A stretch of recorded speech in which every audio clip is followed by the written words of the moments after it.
For those of you who know me, those of you who don't know me, the name is still Kip Garvey.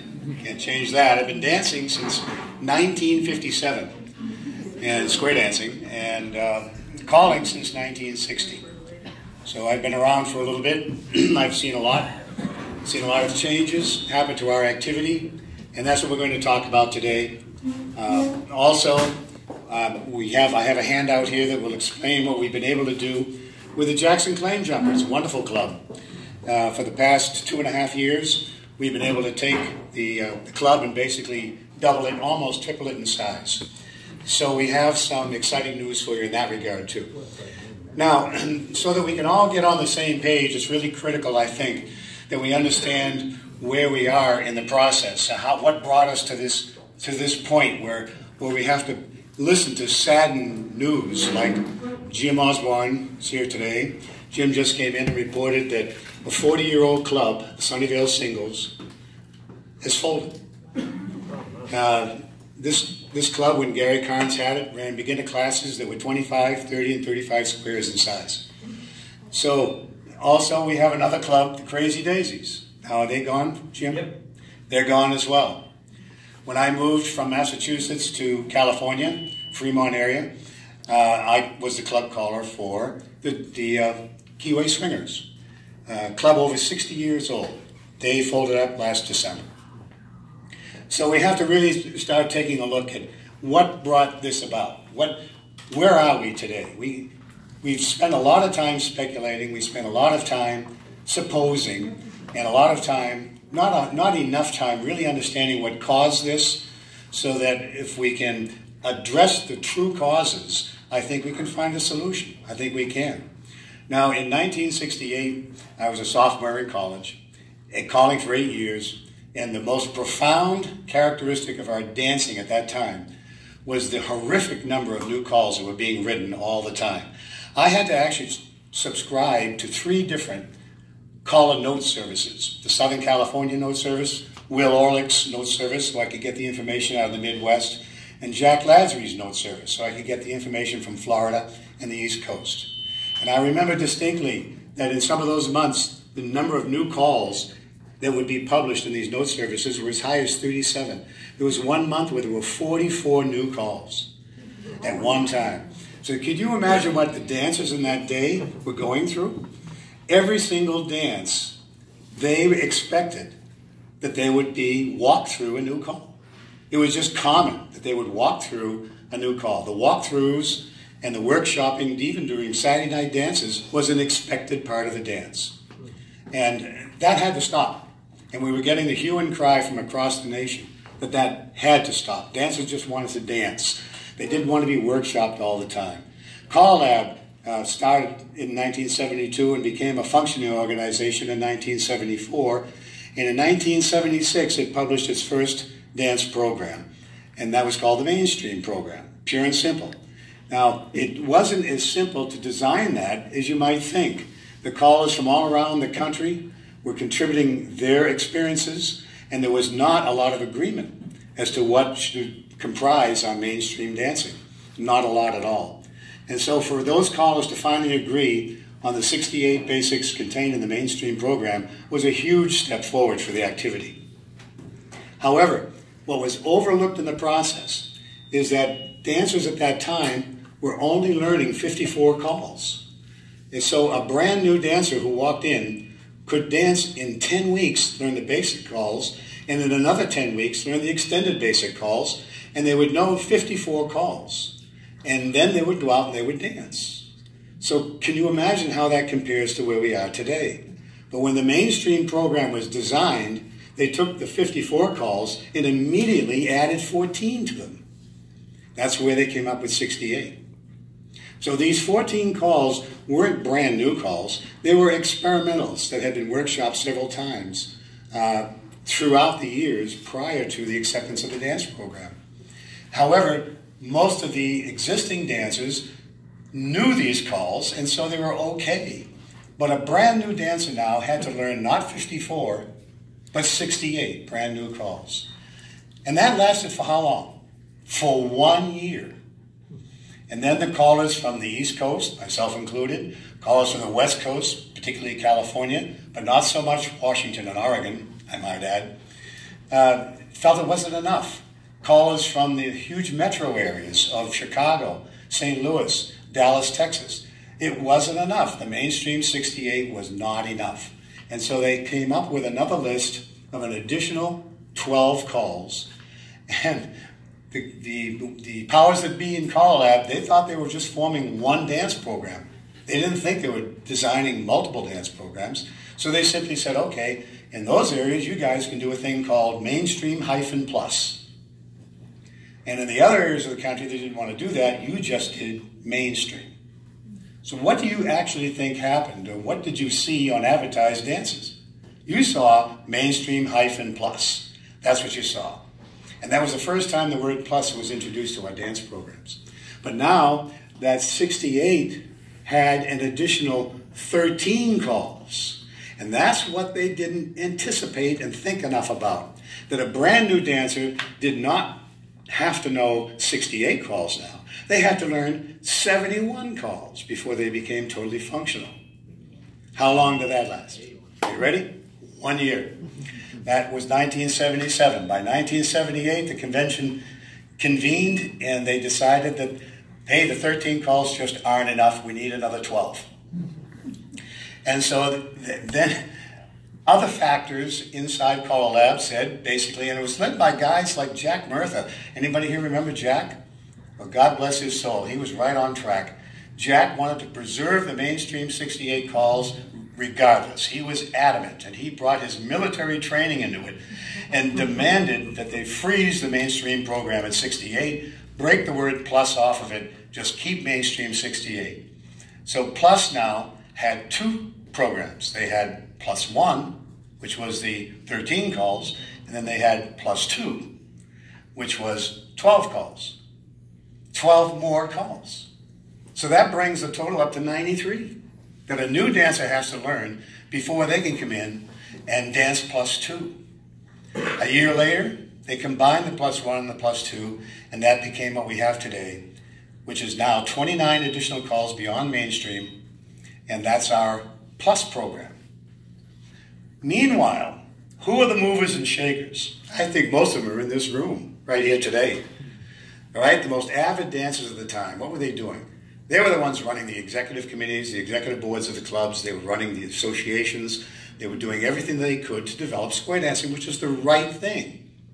But they were also the most avid dancer. How long does it take an avid dancer to learn 12 calls? It takes less than 2 months. So they could add 12 more calls to a dance program, and your avid dancer didn't feel it.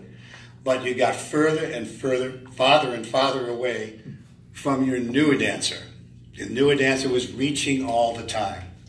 And for anybody to expect a newer dancer today to actually learn and be able to dance in a capable manner, the 98 calls contained in the Plus program from the basics right on through, I think what we've done in the past 30 years is witness that that's just not going to happen. In the past 30 years, it hasn't happened. And the reason these clubs are folding is because they insisted that they were going to be the Plus clubs, somebody else could teach the new dancers, and so that was it. If you don't have new blood coming into your club, you are going to fold. It's as simple as that. Now, if you think that we can develop our clubs without entertaining newer dancers, you got another thing coming. We just don't have it anymore, folks. The Northern California Square Dance Association, when I moved to California in 1980, had over 160 clubs in it. Do you know what it has today? 19. And it's just not California. Nortex, which is a huge dancing association in Dallas, Texas, in 1981, they had 163 clubs in their organization. Today, they have 33, and 13 of them are round dance clubs. So if you think that we're pretty close to the precipice here, you're right. And I think you're feeling this because that's why you're here today. So let's let history teach us correctly. Let's not be a victim of not learning by our own historic experiences and continuing on trying to develop Plus dancers off the street. It just doesn't happen. Today's dancing is so complex that you have no idea of how complex it is.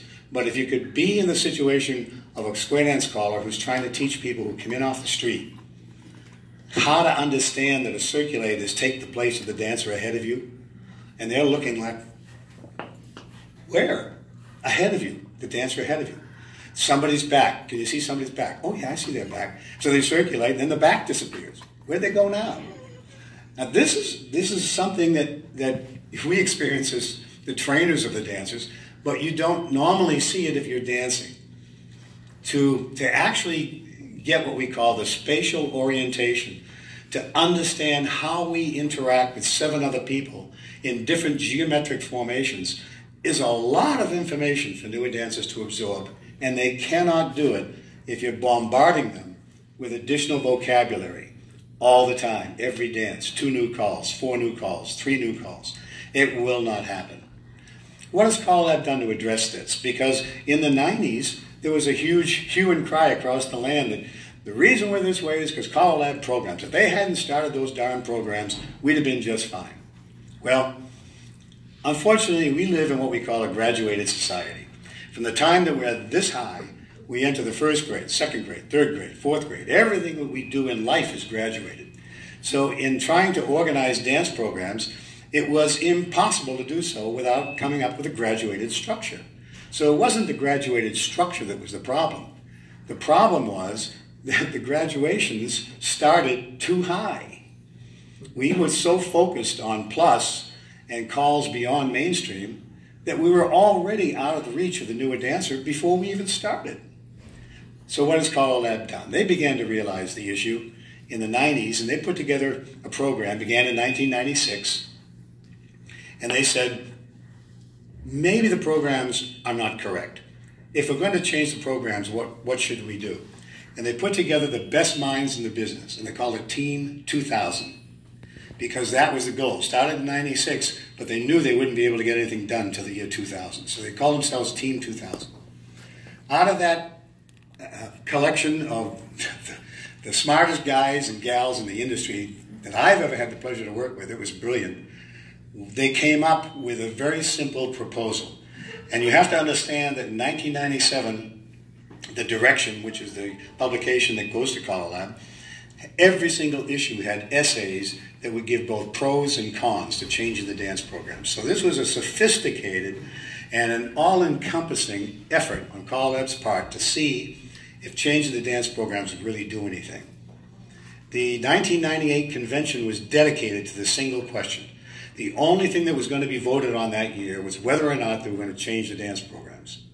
The entire convention, which is a 3-day convention, where you get 0 sleep, because you are in discussions about this in the meeting rooms, in the lunch rooms, in the lounges, in your own personal private room. Somebody's knocked on the door. Kip, what do you think about it? I don't think I can go along with that. Gee, come on in. And it was an amazing process. They came up Wednesday morning with the proposal. And the proposal was this. It was a 3-part proposal. I'll never forget it. And this was the largest single jump in attendance at Call Lab in the 6 years prior. There were over 500 callers at this convention.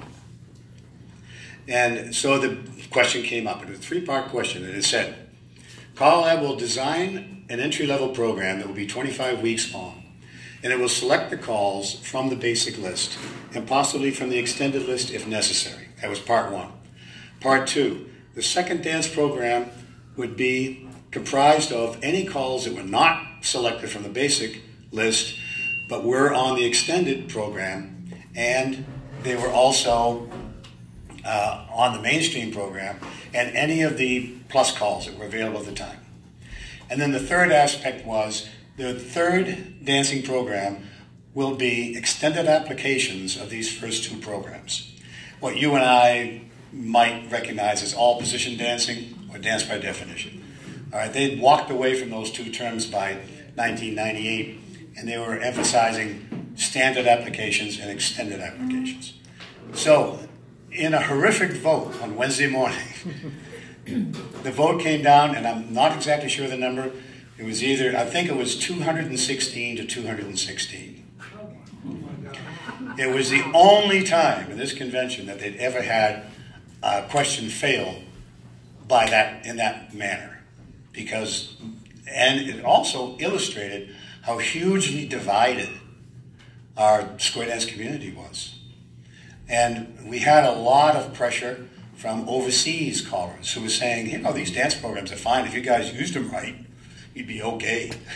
So this is just to give you some history of what's been going on. And that wasn't the last effort that Call Lab put forth.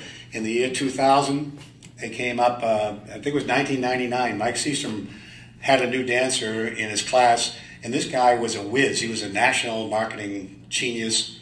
His name was Jim Hensley, and he came up with a program for Call Lab. He couldn't understand why we didn't have just tens of thousands of dancers more than we had. He couldn't understand it. He was a brand new dancer. And so he agreed that he would bring forth his talents and work with his all his people to try to help develop square dancing. And we built a foundation on it. We put a 501c3 foundation together, and we made contributions to it for this one effort. 2001 might ring a bell to you, but we put a singing call together with 11 of the most popular callers in the country doing vocals on God Bless America. And we only printed 200. And we auctioned them off at the Call Lab convention and raised over $10,000. And that kicked off the foundation. 2 years later, Jim Hensley came back and gave his report. He said, everything that you're thinking that's wrong with square dancing isn't what's wrong with square dancing. He said, what's wrong with square dancing is the commitment. Right on the Call Lab program. I don't have my glasses on. This is from 1979. Call Lab recommends 41 sessions of 2.5 hours each, or approximately 80 hours of instruction to teach 68 calls. Not 98, 68. What were we doing? We were trying to teach 98 calls in 6 months, 9 months. What happens? What happens with newer dancers? They fail. And when they fail, they just throw their hands up. No, it's too tough for me. Nope, you guys have fun. I'm done. And when they walk away with that kind of an attitude, they bring it, and that's what they tell their friends. And this is the type of social advertising that has worked against us all these years. When you stop and think about it, and I checked with Jim Mayo, this is a fact, back in the 80s and the 70s, the retention factor was only 25%. That's all it was. And those were the days when our beginner classes were 25 squares and 30 squares large. 25%. That means 1 out of 4 dancers would actually be with us 2 years down the road after they graduated from class. And that's when things were good. Okay? You know what our retention factor is right now? It's like 12%. That's how many we retain. Half of that. And you all know what I'm talking about because you must feel it. You must know that something's wrong. So if you understand the history of what's developed over time, and you understand that the problem is that getting new dancers to dance the way we dance is not going to happen under our current teaching paradigm. We've proven that. 30 years going strong. We've proven it's not going to work. We have to make a change, don't we? Well, in 2003, I was working for Hewlett-Packard, and I was in the research and development lab over in Cupertino for retail products. And they came to me and they wanted me to head up a team for what they call emerging products. Most of my team was overseas. They were in Singapore, they were in Taiwan. And my club got pretty tired of me calling up 3 o'clock in the afternoon saying, you're going to have to get another call for tonight. Because, you know, all of my conference calls had to be at 7 o'clock, 8 o'clock. We had 4 product lines running through simultaneously all year long. And if something went wrong, seriously wrong, and we didn't meet our obligations, we could lose shelf space in Office Depot, Best Buy, Walmart, you name it. And so what we had to do was we had to be on the phone fixing issues when they came up so we met our dates. And I had no choice. I've been calling for a long, long time, since I was 13 years old, and I had to put the mic down. And I did. I retired. And I remember distinctly at that time in 2003, the plan that Jim Hensley put together was called the Phoenix Plan, and it had just fallen through. It just failed to pass in the 2002 call-out convention. And I said, you know what? Without anything in the works, I don't think Square Dancing is going anywhere.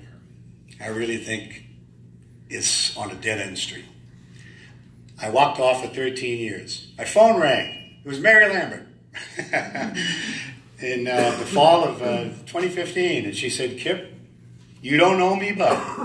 And we had a wonderful introduction. I went down and met with her and George and the rest of the club members who were on the board.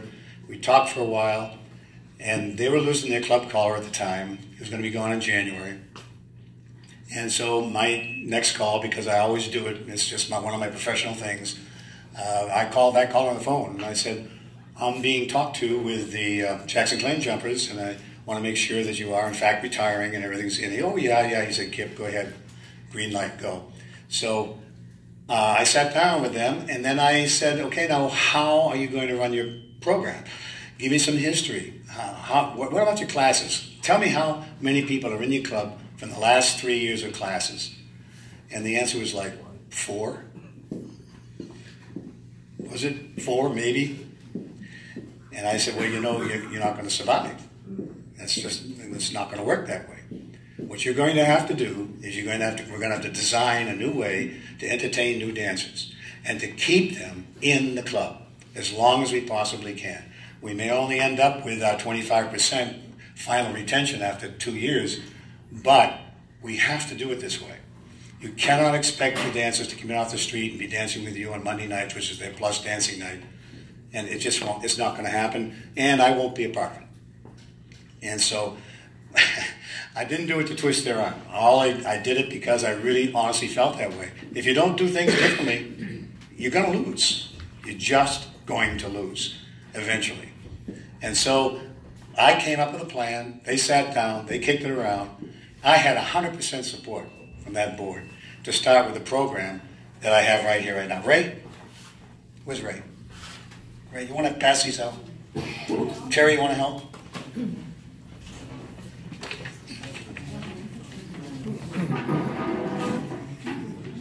Yeah.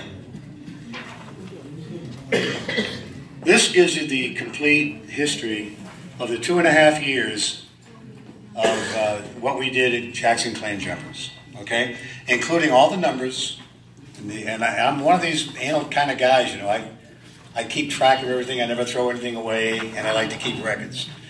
And so what we did was we immediately said we're going to have to come up with some sort of a plan to get people in so they can learn, and we want to leverage off of the work done by Team 2000. And Team 2000 said the best application for new dancers is to learn 50 calls. So, okay, we'll do a 50-call program in 12 weeks. And we'll pre-sell it. So we sell the program, how much do we sell it for, 60 bucks? We sell the program for $60 per person. It's a 12-week program. And this gives us the opportunity to do as many as 4 a year, but we thought that would be crowding it. So we started out by doing 3 a year. We did one in January. We had to start, it went for 12 weeks. Then we leave about a 3-week gap for a graduation and consolidation. Then we start the second group. And then, same thing.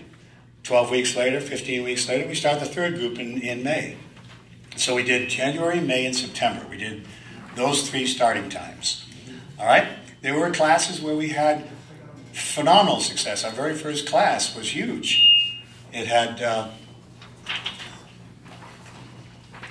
26 brand new people coming to the hall in January. We graduated 17 of them, 11 of them joined the club, and 9 of them are still current members. So these are on page 3. You can go through and take a look at them yourself. I won't bother to recite them for you, but you can see we had an anomalous in May of 2016, we only had 5 gals that came in to learn, And the amazing thing is that 3 of them are still with us, and 4 of them would have been with us, but one of them moved up to Oregon or Washington or someplace. And the other thing is that all of the club dancers, we only had about 27 club dancers in Jackson Claim Jumpers at the time, and we were down to 13 of those originals because of health issues, people moving out. Some people weren't happy with the changes going on in the club, very few there, but most of them were people who were moving out of the area and getting out of California or doing whatever they were doing. So they had life changes, and it's typical. This is natural attrition that happens in every square dance club, and it's something we don't give enough thought to. Because if you think you got 20 squares in your club right now, and 10 years from now you're still going to have 20 squares, you're wrong. You're going to lose dancers. It just happens. People come and go, and they move in and out. They find other things to do. It just happens. So you have to take care of your natural attrition, and you also have to take care of replacing people. And it still takes 2 years or 3 years of dancing before anybody reaches a point in their dancing career where they become proficient enough to join the board, work on the board, and become functioning club members. All right? We have lots and lots of people who love square dancing from day one, and they just love it to death. And then, boom, something happens, 10, 12 months later, you don't see them anymore. What happened? Well, we loved it, it was great fun, but we're off doing something else. And so this is not included in our retention figure. Our goals, we have a 5-year plan. Our goal is to triple the size of the club, basically from 30 to 90 dancers in 5 years. We thought that was a reasonable goal. And I can tell you that we are, right now, our roster has 62 paid dues members on it. Okay, we started with 27, we were down to 13, from the 27 to the 13, and we built that up to 62. So we're doing something right. What I think we're doing right is we're giving new dancers a chance to enjoy the activity. Now, this took some structural changes. It didn't happen overnight, and we had to have a lot of dialogue. Because what we did was we opened up the club for a second night of dancing. So Jackson Claim Jumpers normally dances on Monday nights, that's their plus dancing night. And we introduced a Thursday night where we would do all of the teaching, and we call it a mainstream dance. So we got the club to embrace the idea that it would be multi-level, that it would have Thursday night dancers who dance mainstream, and then it would have Monday night dancers who dance plus. And that was the structure. And you have to define your structure before you start making plans. You really need to know what your structure is going to be. So we were able to do that because we had access to a hall. And our hall is $45 a night or something like that. All right? I think it's 45. It wasn't at the time. It was something less than that. But regardless of that, that was something we could afford. And that's another thing we had to do is set up budgeting. We had to actually budget this thing completely, all the way through all 5 years, to see exactly what it would look like. And I'm happy to tell you that the club is doing financially very well. And they treat me well, too. I have no complaints.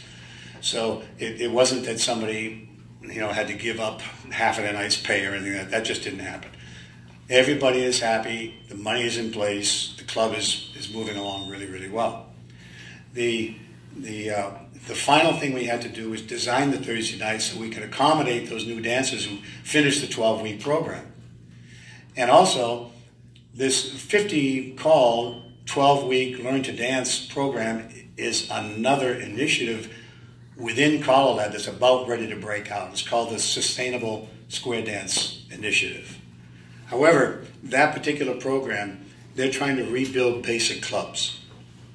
So they're going to stick to the 50. They're not going to go beyond that. I knew that wouldn't work in California. Just not going to work. The best thing we can hope for is to produce mainstream dancers. That's the best. We can't produce just basic dancers. There'd be no place for them to dance at all. But some of our festivals are still holding red light, green light floors, and we still have a lot of mainstream going on. And so that seemed to be an appropriate destination. So what we did was we said, okay, we'll sell a 12-week program. We'll have them come in and learn the basic 50. And then we have the remaining 12 calls. And it's a numbering thing. That's why the numbers don't add up just right. But there's only 12 calls left to finish mainstream. So we sell them a second 12-week package for the same price. And those dancers will come in and dance their session as a second session on Thursday nights. But this had a way of addressing one of the most serious flaws in the current process. And the serious flaw is this. If you do find survivors who get through a 98-call program in 9 months and they become plus dancers, what do you think the chances are that they're going to invite all their friends to come in the following year and learn? I got it right here for you, folks. They don't want to give up what they're doing. They survived, all right, and it was hard. And they know how hard they had to work and how extra hard they had to do it. And they appreciated all the help that people gave them. But they just don't want to do that. They don't want to invite their friends in and give up a year of solid dancing to help out new dancers get through a 98-call program. They don't want to do it. With this program, once they finish those 50 basics in 12 weeks, they are chomping at the bit to go out and get their friends to come in. That's what we found. And they do. So they buy the second program so they can learn the next 12 calls, but they're there at 6:30 sharp helping us with their new dancers. And if any of you have been dancing more than 30 years, you know that this is exactly the way the successful clubs were run back then.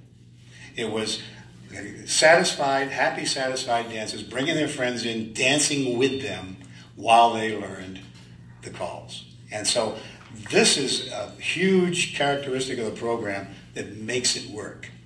All right? It's just astounding how this works. As a matter of fact, we decided that this year we would skip our May class to try to consolidate things because we'd gone for 2 years. And we decided, well, we're going to skip the May class. And it is so evident of how much of that is missing. The people who normally would have brought their friends in May didn't get a chance to do that. We had much fewer members of the recently graduated class sign up for the second one. And so there it is. It just, sometimes you put things together and it works. And the plan just works like a charm. It takes some dedication. It takes absolute persistence. And the key element is communication. Communication above everything else is so important. Well, I have like 7 different distribution lists that I use. And one for the Monday Night Plus, and one for people who dance on Monday night who are not members of the club but they dance plus. I have another one for people who have been visitors. I have another one for new class members broken into the different years and different months that they started in. And the mainstream, and then of course the board of directors, because I never send an email out to any club dancer or any other dancer without shadowing or copying my executive board. Always, always, always. Communication is so important.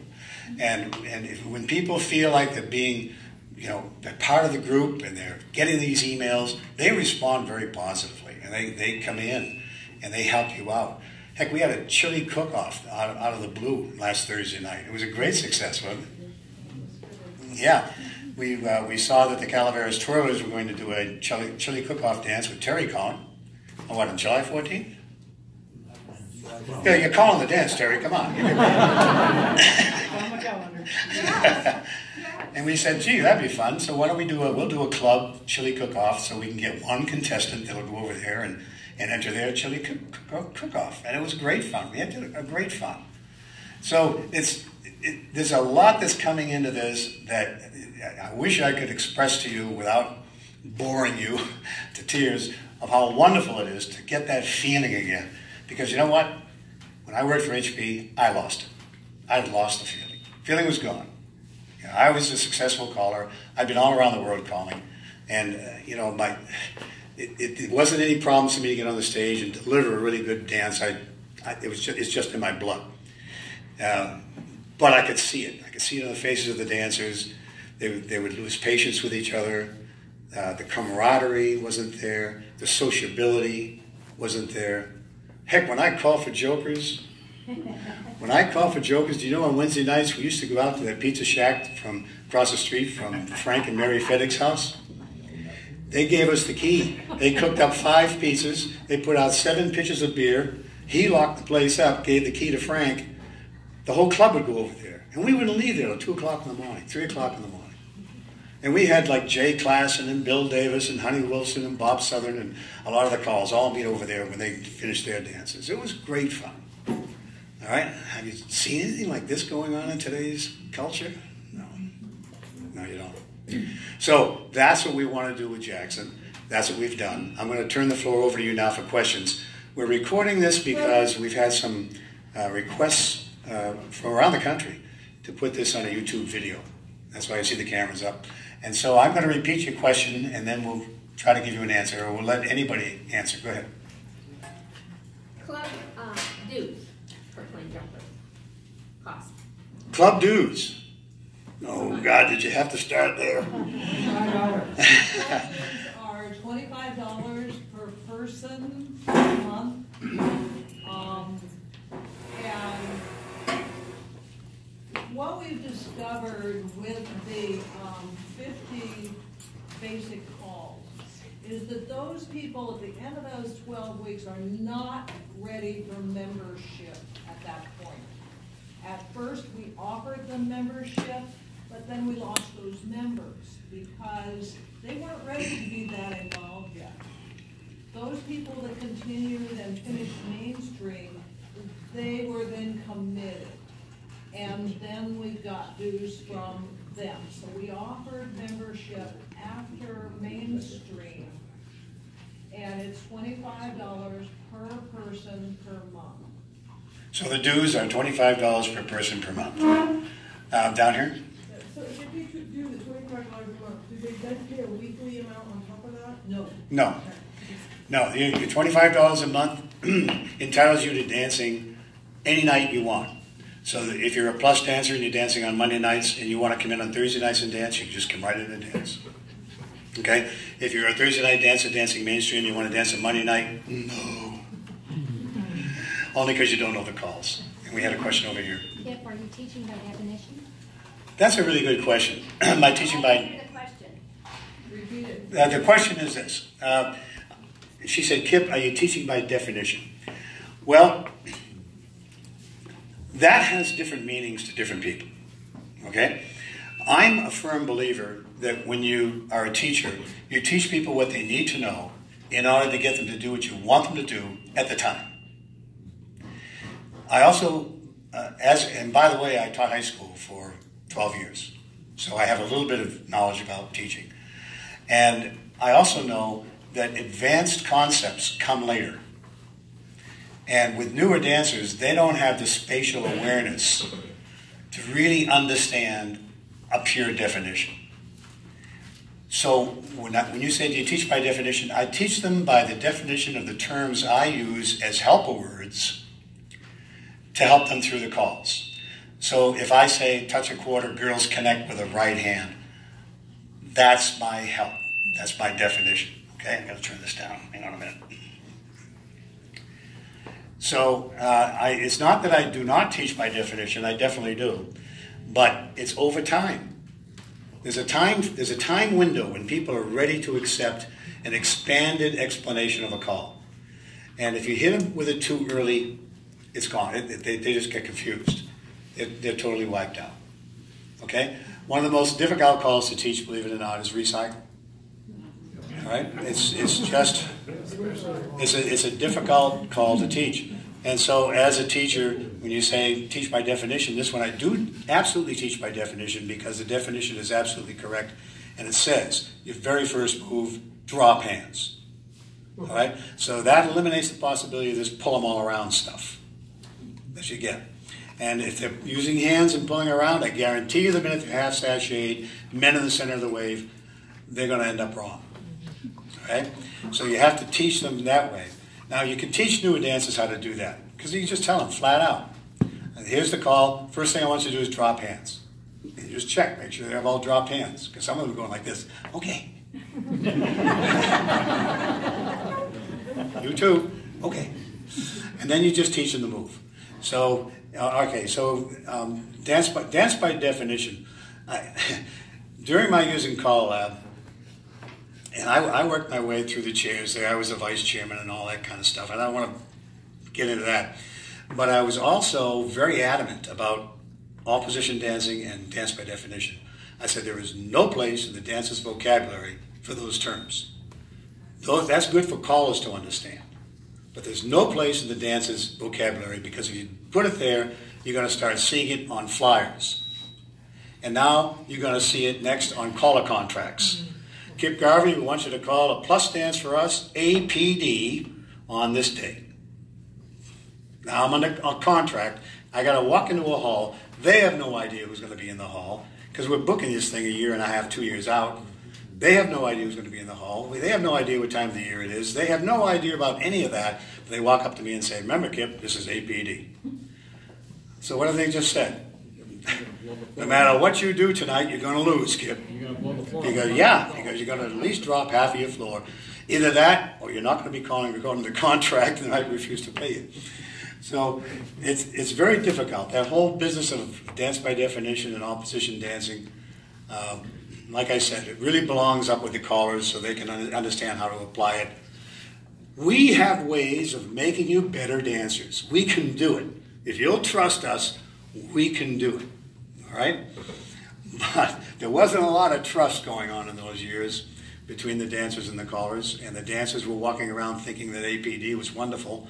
So if you call by APD, how many times have you had the experience, you go to a workshop or you go to a dance and a caller teaches something and you say, God, why didn't I learn that 2 years ago? Right? Have you ever had that experience? You know what the answer is? You weren't ready 2 years ago. It's as simple as that. 2 years ago, you weren't ready. And so that's the way that is. That's my opinion. Bob? Most of your clubs here have been plus clubs for a long time. Is that correct? In the state of California? Well, no. It's really interesting because in 1976, I had not moved to California. I moved in 1980. When I moved in 1976 is when we came out with the mainstream program. Well, when we started dancing in '81 in Vacaville, there was a plus club. Sure. Yeah, you had to go through all the way through in order to be plus level dancers, to be club members. Washington State is mainstream 90%. Yep. We are doing a program similar to what you're talking about right now. We have a club that started it 7 years ago, 13 squares on the floor, twice a month. Yep. Taking new classes. We're about to start our program, the same program, in our hall this fall. We're going to do 10 weeks. We'll start on Wednesday. 5 weeks in, we're going to start again on another night. We're going to run the two simultaneously so that the ones on Wednesday can go on the other night and angel and help and bring people in. Hopefully these people here are going to bring new people in too. So what Bob is saying, for the sake of the recorder, is that in the state of Washington and Oregon, by the way, they still embrace mainstream. Absolutely. And they embrace it firmly, and they do not have these same issues that we have. They simply don't. They have larger numbers of dancers and so on. You originally made a statement about California, and you started in '81. When I moved to California in 1980, I saw the entire Central Valley was all mainstream. Okay. All the Central Valley was mainstream. Yeah, there were a few workshop areas around Fresno and Modesto. I had a workshop area in Modesto too, but primarily mainstream. And I used to think, and I talked with Jack Murtha about it. I used to say, Jack, never have to worry about California. We'll always have mainstream in the Central Valley. Nope, we don't. All right, it's just too much of a draw. Now, here's the thing. You do not have to give up your plus dancing to make this work. You do not have to do that. That is a fear that a lot of plus dancers have had over the years, that if we're going to help develop these mainstream clubs, that we're going to lose something of our plus dancing. We'll lose our skills, or we'll lose... First of all, you never lose skills. Do you understand that square dancing is like a language? It is literally a language. You guys are now bilingual because of square dancing. You learn this terminology and you never, ever forget it. Ever. You lose reaction time, but you never lose the vocabulary. Well, that was nice. And that's a very simple fact. Some of you are losing reaction time without skipping dancing. Yeah, right. No, the point I want to make is you can these sacrifices that I point to in the first page. You must sacrifice a little bit, but if you don't, you know what? Yeah, there's going to be nothing left for you. Okay, so what is it you're doing to retain these dancers once you've got them through? We entertain them. We dance them every Thursday night, number one. That's a place they can dance. We take them out whenever there's a red light, green light within striking distance. And you have to understand that Jackson is like on the south edge of the, second star to the left and keep going till dawn. It's about halfway between here and resume speed. So it's not that bad, Mary. Mary's very heavy now. We have, 20,000 people in the county or something like that? 40,000? 33,000 people in the county. And so we're dealing with that in our base, and we've been able to more than double the size of the club in 2 years. Okay, well, we have done similar things in our own club, and we grew the club quite double in 1 year. But we did it by taking people out, going out. We did after parties at a home, because we don't have a straw hat beach anymore. We don't have those kinds of things available to us. So we would go to a party at one of the club members' house and invite all these dancers with us. And we help get them involved in a social activity as opposed to just dancing. Exactly. I was explaining to the callers of the meeting before we started that that's the next big initiative from Call Lab, is returning the sociability factor to the clubs. Exactly. Call Lab really believes that if the clubs would focus once again on having the periodic parties and the special events, that it'll help the clubs to help the membership to adhere to the club and stay with them. And before I do your question, I have one more thing to do. I'm running low on voice. I wanted to address Bob's other point. The 50 call 12-week program